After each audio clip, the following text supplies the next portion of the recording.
This is the Microsoft Surface laptop. I like it.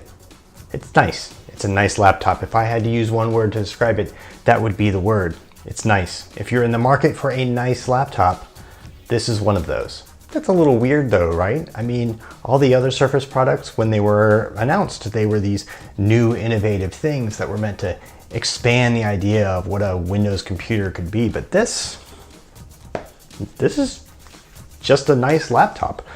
I mean, really the only sort of innovative thing about it is the sort of felty feel of the keyboard deck. The Surface laptops come with Intel's 7th generation processors, and I'm not going to bore you with a bunch of benchmarks. It's exactly as fast as every other dual-core, super thin and light Ultrabook based on a Kaby Lake processor. It's not faster, it's not slower. It's good performance, you'll like it. It does all of my regular laptop-y stuff just fine.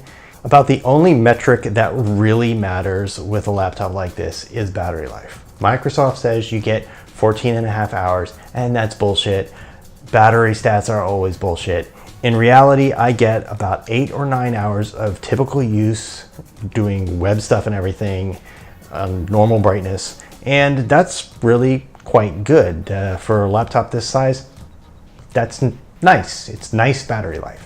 The 13.5-inch display has a resolution of 2256 by 1504, which is sort of a weird number, but that's because Microsoft's going with a 3:2 aspect ratio instead of the 16:9 you normally get.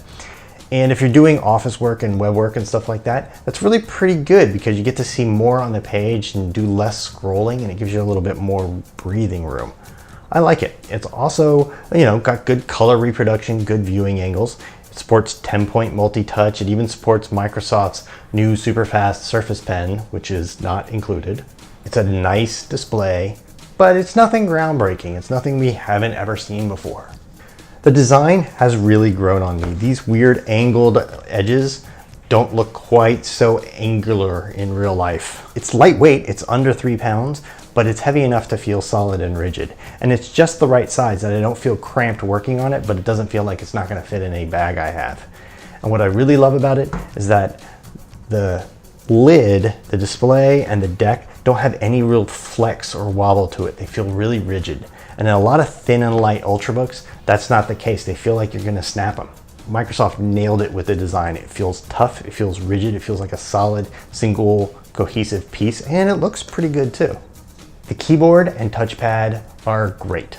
The keyboard's a little bit plasticky feeling, but it has a good clicky tactile response to it and good key travel, unlike some other modern laptops, Apple. And the touchpad is just great. Microsoft is one of the very few companies doing a great touchpad on laptops. It's smooth and fast and accurate and doesn't have palm misclicks and stuff like that. It's really up there with Apple's MacBook touchpads, and that's saying something.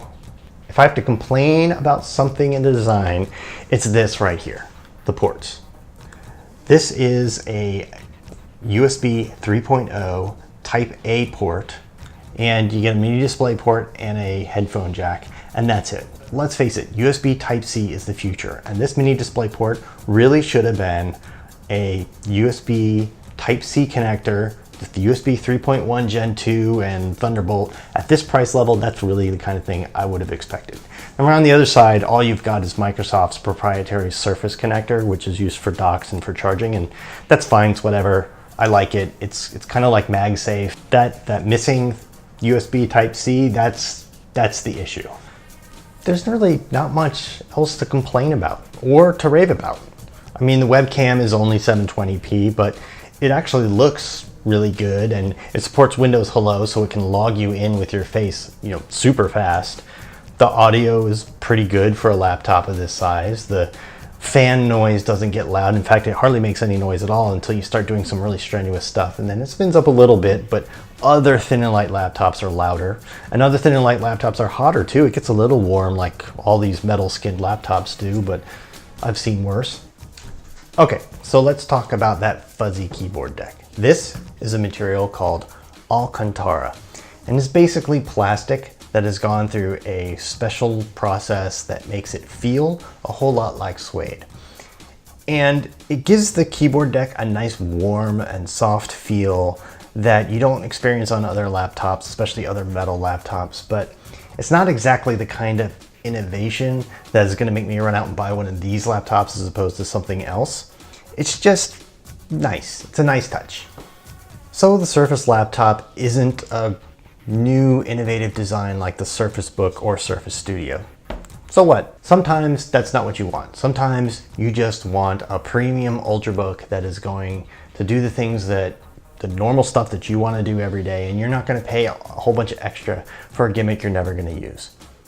That's where this comes in. It's priced at $999 to about $2,200 on the high end, and it really is comparable to other Ultrabooks in that price range. There is one little gotcha. It comes with a version of Windows called Windows 10 S, which only runs apps from the Windows Store. That's crap. On a notebook like this, that's crap. The good news is you can get Windows 10 Pro. All you got to do is go to the Windows 10 store and you can get a free upgrade, and it'll upgrade us to Windows 10 Pro. The only catch there is that it's only free until the end of the year.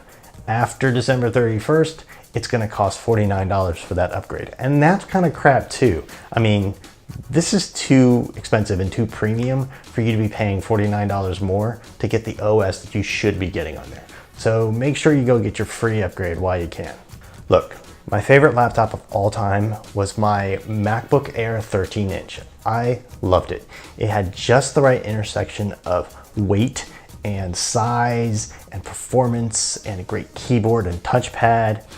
But Apple hasn't been updating the MacBook Air like at all. It still doesn't have a Retina display. It still doesn't have a modern processor. The processor's 2 generations old. It's like, what if Apple kept updating it? What if they had a modern processor?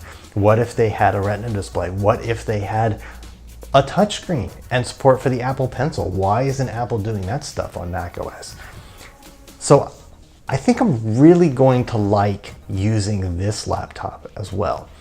And I think you will too if all you're in the market for is a really nice Ultrabook. That's what this is. Surface laptop, officially nice Ultrabook.